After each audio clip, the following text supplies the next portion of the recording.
Hey, it's Robbie from One Arm Graphics. I just wanted to do a follow-up video to my one from the other day recommending the book for one-armed parenting.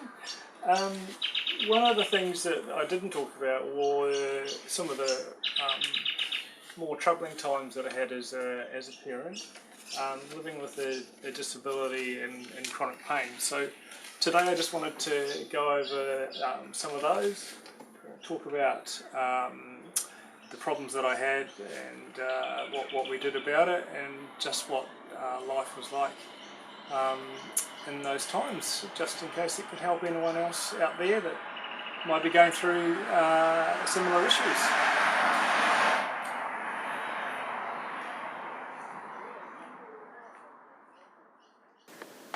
So the main issues that I encountered as a first-time dad were due mainly to my disability and my chronic pain.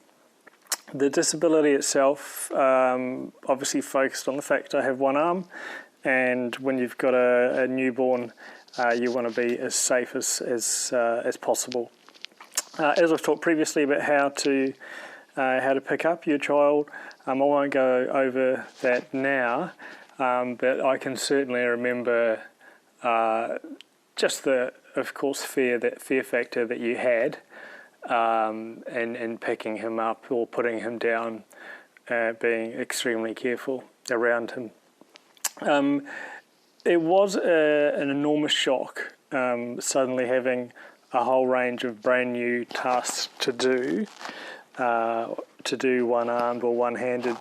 And up until that point in my life, and bear in mind I'm almost in my mid-40s, I pretty much was able to do everything in my daily life without any issues at all, living one-armed. Now it was a case of, oh shit, I've got a whole heap of things that I don't know how to do. I don't know how to do them well or safely. So obviously my wife did as well, and anyone as a first-time parent has issues, but obviously being disabled makes things a whole lot worse. Early on, and for quite a while, I had issues with the fact that I couldn't play with Ollie as well as my wife Sharina could. But simply you have to do a lot of stabilisation with their neck and hold them safely, so you can't interact, be as animated.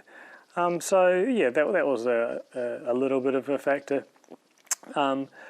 Coinciding with the birth of Ollie, I also had a change in my role at work, a completely new department, something I'd never done before, and in a much smaller team with just my colleague and my team leader.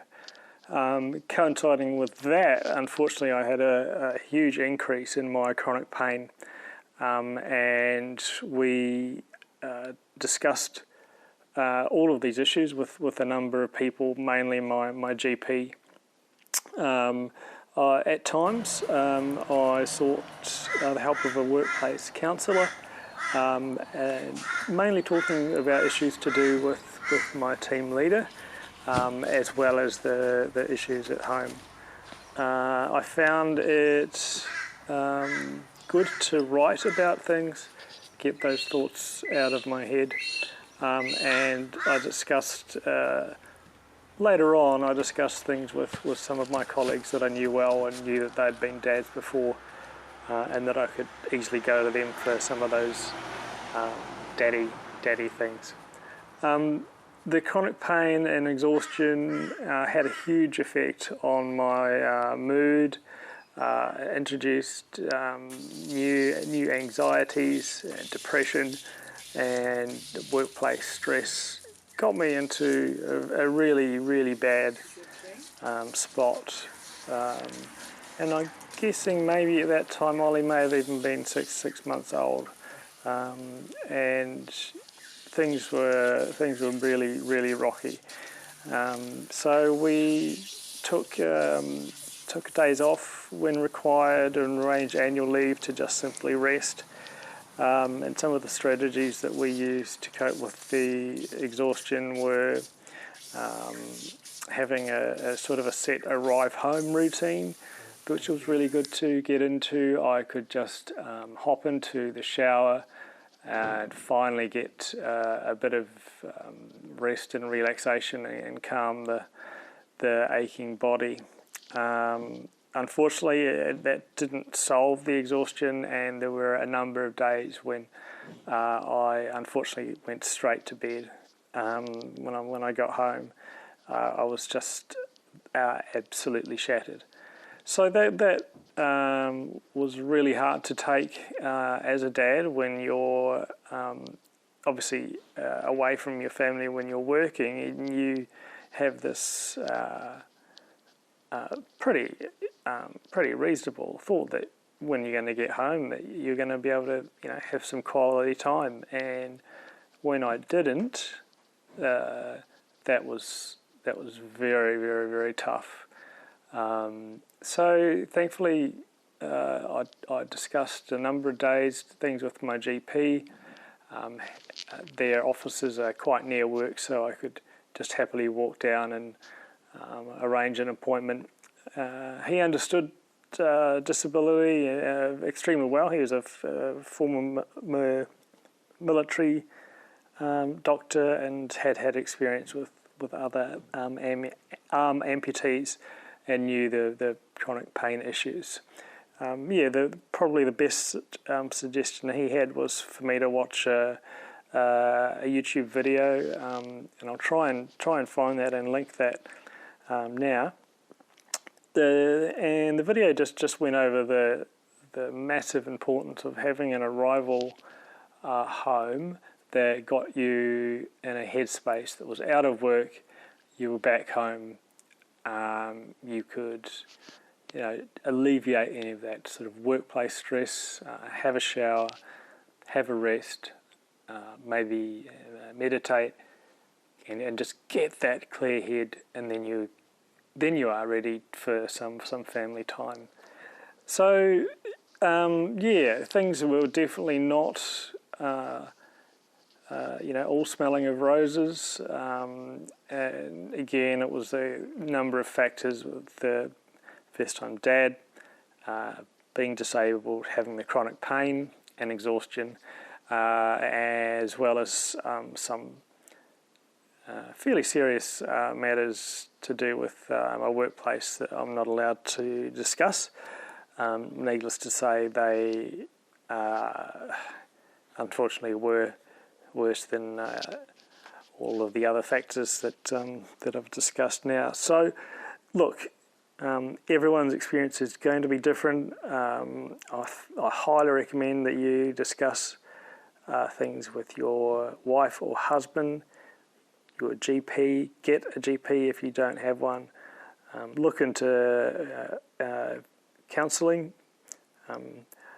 Read up on meditation and mindfulness. Consider appropriate medication when required. Look into your diet. Sleep well. Talk things over. Talk. Get it out of your head. Even consider journaling.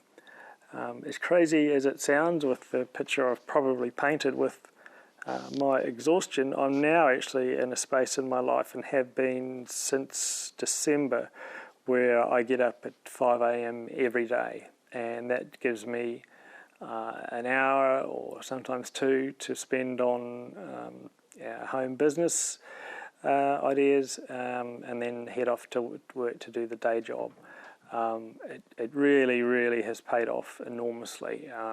That and some diet things. My wife has got some amazing meals prepared, and I start the day with a smoothie, all completely homemade, and I haven't felt better. Still got the pain, still exhausted, still having to rest. However, that headspace is really healthy. So look, I really just wanted to share that experience with you, because my wife mentioned after seeing the video yesterday, oh, you didn't talk about any of the bad things, and it certainly wasn't intentional.